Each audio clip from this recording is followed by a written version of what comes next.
Hello friends, it's Lisa and I'm back today with an awesome new video.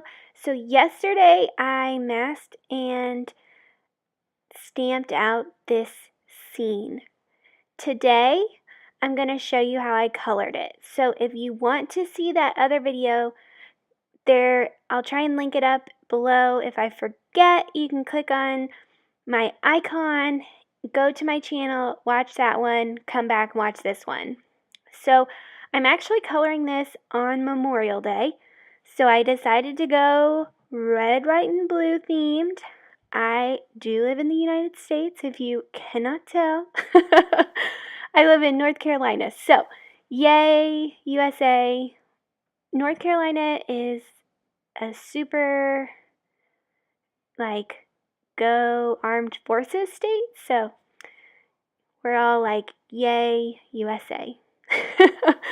Since I could not decorate my house because I still do not live there, I'm going to show you how I colored this awesome cute little picture. So white is never actually white. That's why I'm using this color combination at the top. I did the R0000, the C0 and the C2 marker to create the white. Right now it looks dirty. Once I get all the color on there, it'll look white. I decided to go with the R quadruple 0 marker because I thought it might look cool. And it does. It gives it just a hint of color. Next, I'm going to color the reds.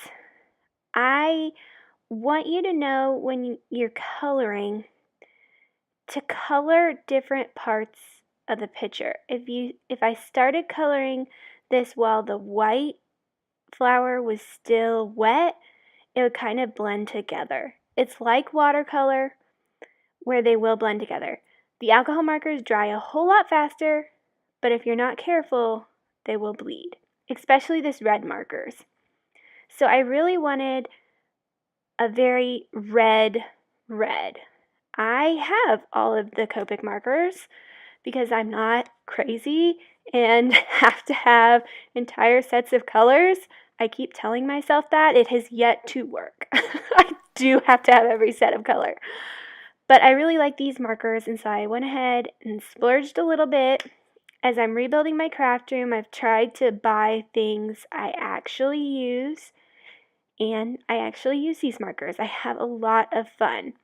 So I tried out a bunch of different red combinations in preparation for this scene because the reds are very hard. There's only 2 reds that I feel like are very fire engine, I am red colors. You can see even that R56, it just doesn't look red, which makes sense. There's different shades of red. But the R27 and the R24 do look very red.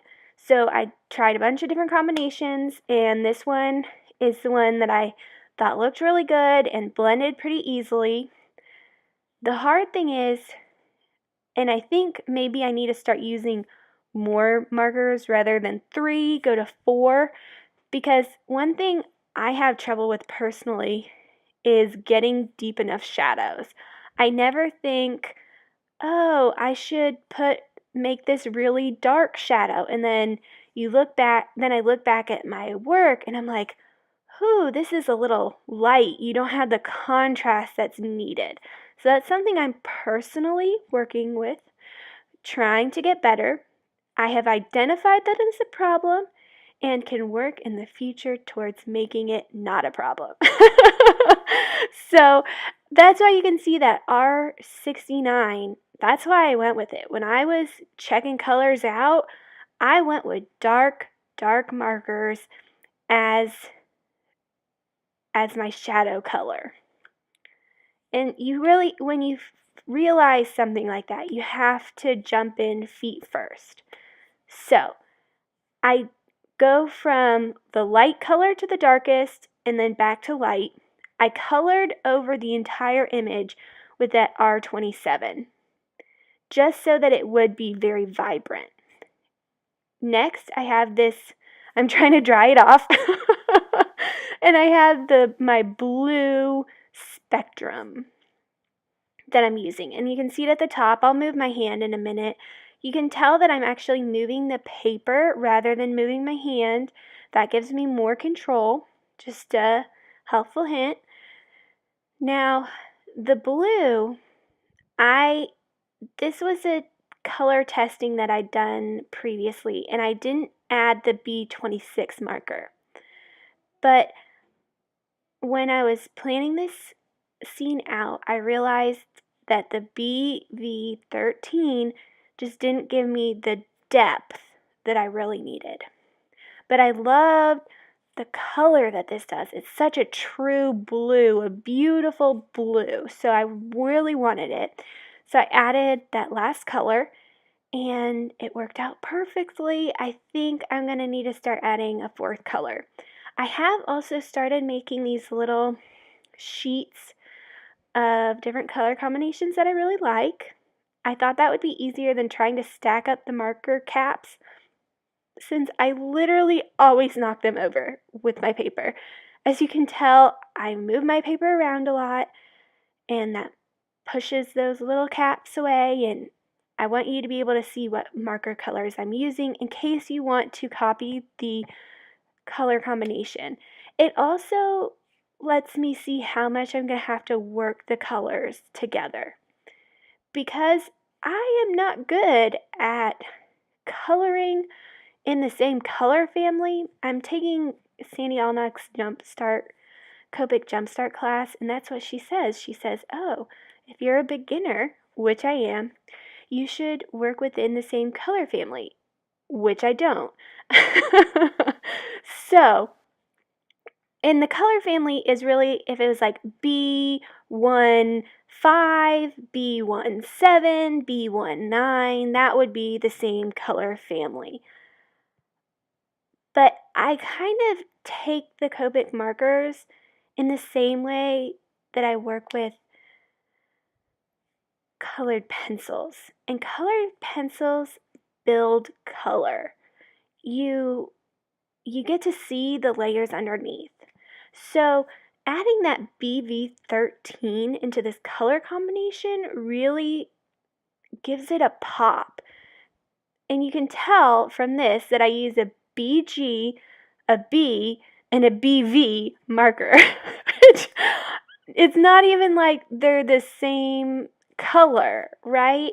But if you try them out and test it, you'll see sometimes, even if they're not in the same color family, the color group, you can make really cool things out of them.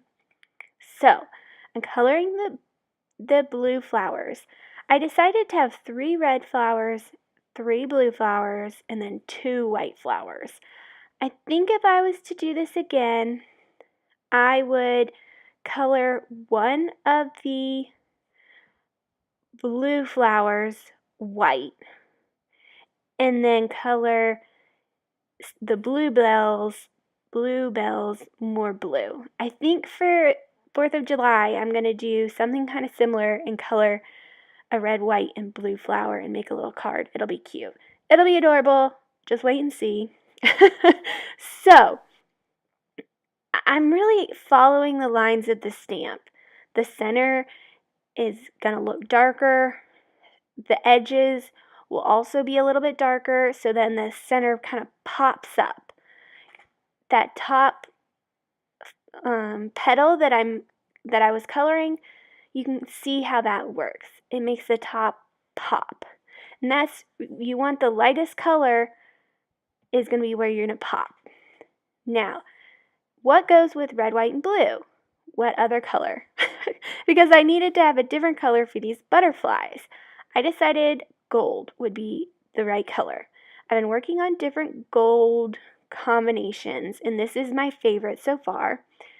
One thing to note when you're trying to color gold has red in it. If you want something to look yellow, color it with yellows. If you want something to look gold, color it with red. You need red and yellow. That's why the red is the medium color here rather than the lightest or the darkest, because it gives it that tone of gold rather than going from yellow to gold. I mean, yellow to red.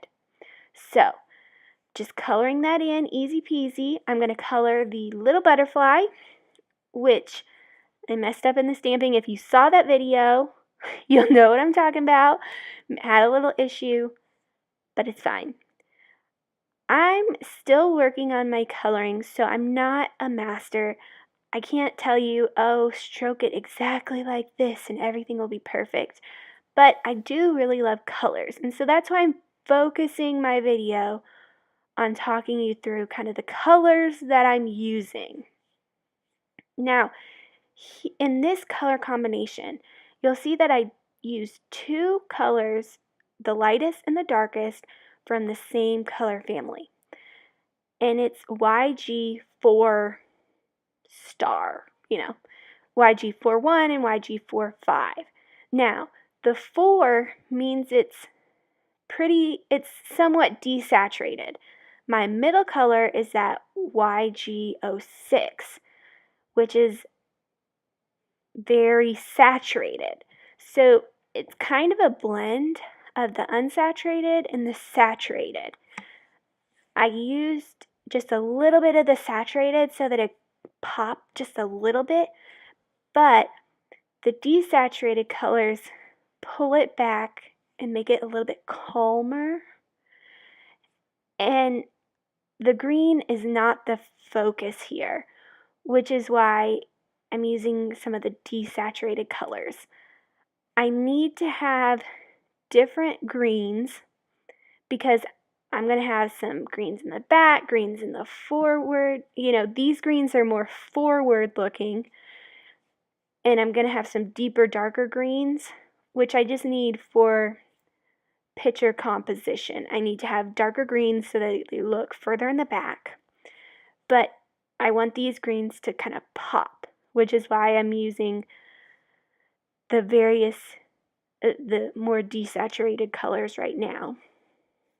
So, but the YG06, it does pop it a little bit. And I think you can really see that. It takes that kind of bland color to another level. I like the idea of using color families. I think it's really smart, especially when you're first starting. I tend to do things the hard way, and if you've watched any of my videos, you'll be like, yeah, that's totally true. She likes to do the hard way, and it's true. So I want to show you some color combinations that I've tried and that aren't the easy way, but blend the easy way. So if you try these color combinations, let me know. I really like them, and I've tried some color combinations that do not work, that are very difficult, but these aren't that difficult. So that's why I'm showing them to you. They're a lot of fun. I personally really like the vibrancy that you get when you mix and match saturations, mix and match color families. You just get a lot of cool looking things. Here, I'm using colors that are a lot closer. Why?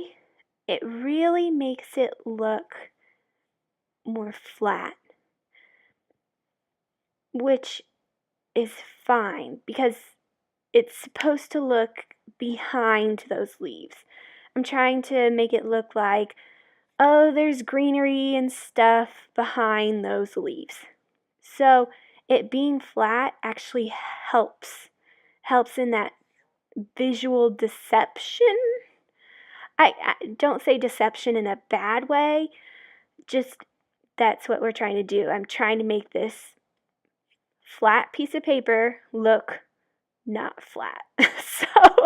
So I'm adding depth and color, and I personally think that color can also impact depth perception. It's not just shading. Sure, a black and white photo is you're gonna tell depth really well, even with just black and white. but adding color, vibrancies of color, different tones, all that wonderful color amazingness just makes your picture even better. As I'm watching this, of course, I'm thinking, Lisa, you needed to color that green even darker. Why did you not go darker? And that's something you should look at your work as you're doing it and say, I really am not good with blues. I should practice that. For me, I'm not good at putting dark color on. I always think, and this is actually really good. Usually my pictures tend to end up kind of pastel because I just refuse to go darker. I'm really trying, and I personally think I had done a good job on this one. If I did it again, which I might because I have a whole nother stamped out scene of this, I would go darker colors. The G07 might be the lightest of the dark colors, of the dark greens. So, here we are. As you can see, the white of those flowers is actually starting to look white. When I first did it, it looked crappy, and that's okay.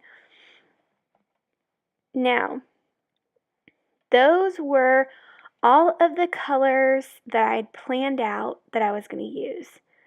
Now I'm flying by the seat of my pants because that's how we do it. So I don't know if these colors are going to work on a larger scale. Just coloring these little spindly stalks, they worked fine. I can't endorse these colors as much as I'd endorse the ones from before. Let me know if you like how I showed those. I thought it worked out really well, but if not, let me know. Next, I'm coloring these, I don't know, what are they called? The center of the flower? I think if I did it again, I'd also make these more brown. You can see that E07 light mahogany is very red-brown. I should have done a darker brown. But what are you going to do? So, next I'm going to color, I think, the center of the butterflies with a very dark brown. I didn't try and add any shading. It wasn't worth it. They're too small. Who cares? Oh, actually, I did add shading. Apparently, I care. I care. Obviously, I care. What am I thinking, Lisa? Obviously, I care. So, next, I'm going to color these bluebells.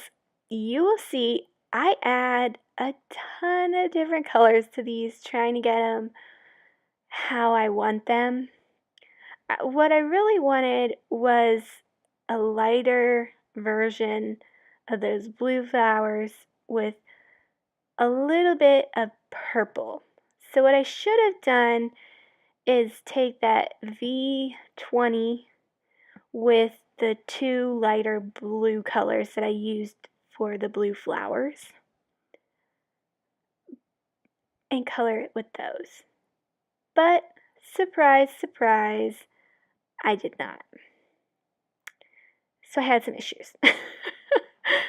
Here I am trying to blend these two very desperate colors, and it's not working at all. This B28 is not mixing with this V05. So I bring in the B04, and it starts to work. This is why I tested out all the other colors before, so I wouldn't have this issue. So the left one I finished, and it looks okay. I do a better job on this one. It's still not the best coloring job I've ever done, but they look fine. So I do come back and add another color. Oh, poor Lisa. Poor past Lisa. Just having a hard time with this. And of course, I've done all this work. I can't just, let it go. Now, I wanted to show you, of course, I did it way too fast. You'll see in a minute. I'm going to do the background. And I'm starting with this BG 000. And I'm just coloring, leaving some white space. I really wanted it to look like there were clouds. And this was my first try ever doing this. Of course, if this was like a big deal, I was gonna give it to somebody or frame it forever or something like that, I would have practiced beforehand. For a first try, I think it came out pretty well. I just went online, searched Copic cloud tutorial or something like that, and found something and kind of did what she said to do ish. It didn't work out quite like she said it would, but anyway, I do plan on taking Sandy Allnock's Copic Cloudy Sky class, but I'm still working on the Copic Jumpstart class. I'm having some issues like finishing it. The first part is all about coloring all these different color wheels, which is super cool and helpful, but not as fun as as I want it to be. I love coloring stuff like this, and so I need to keep working on it. Anyway, next I decided to add this C00 to get some shadows. Here is where you can see my issue with shadows. I use the very lightest shading marker to make shadows, and it didn't really work. After I colored over them with the colorless blender to try and get some more defined edges, which I'm not sure happened or not. I might have been doing it wrong. So, fair warning.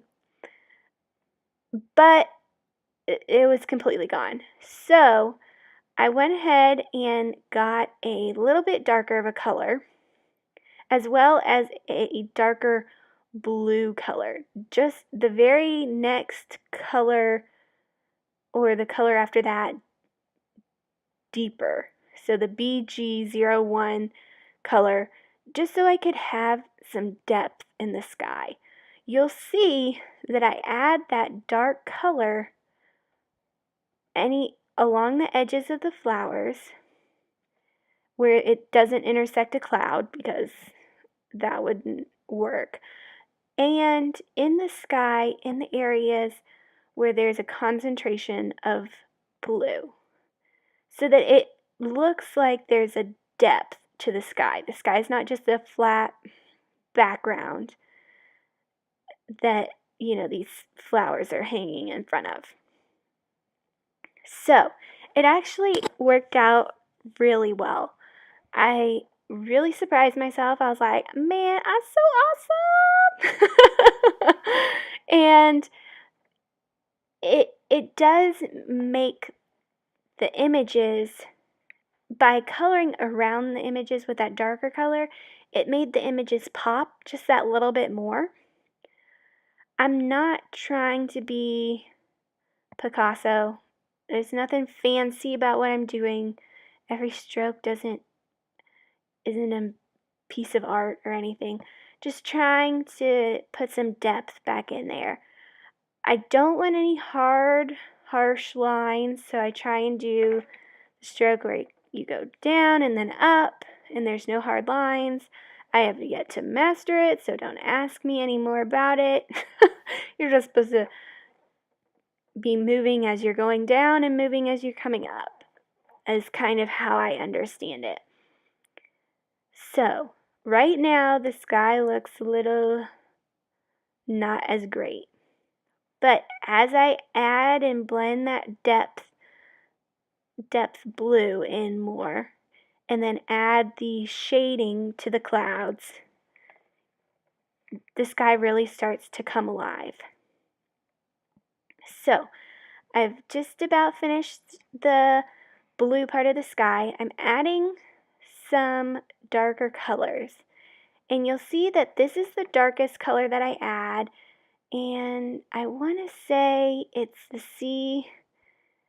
C02, C01 or C02. And I do it just above the edge of the bottom of the cloud, because you need a little bit of reflection, I think is what it's called. Beside that, I guess you could call it a silver lining, kind of shadowy thing. Then I'm also adding the C00 to blend that, and then adding the 0 blender marker on top of that. Here it is at real time, so you can kind of see. It actually, when you're looking at it for a long time, it doesn't look as much like a sky, but when you're focusing on the flowers and the picture as a whole, it actually comes out looking like a sky. I need to work on my cloud shapes and kind of my cloud depths, which hopefully I'll have another video about coming up as I learn more. I shall share. But for a newbie, for a Copic newbie, I think this turned out pretty cool. What am I going to do with it? I don't know. It's actually the right size to make 2 card fronts, which I could totally do.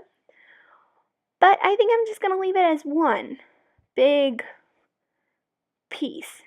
I might give it to somebody. I might put it in my new craft room, which one day I may be able to enjoy. Possibly when I'm 80.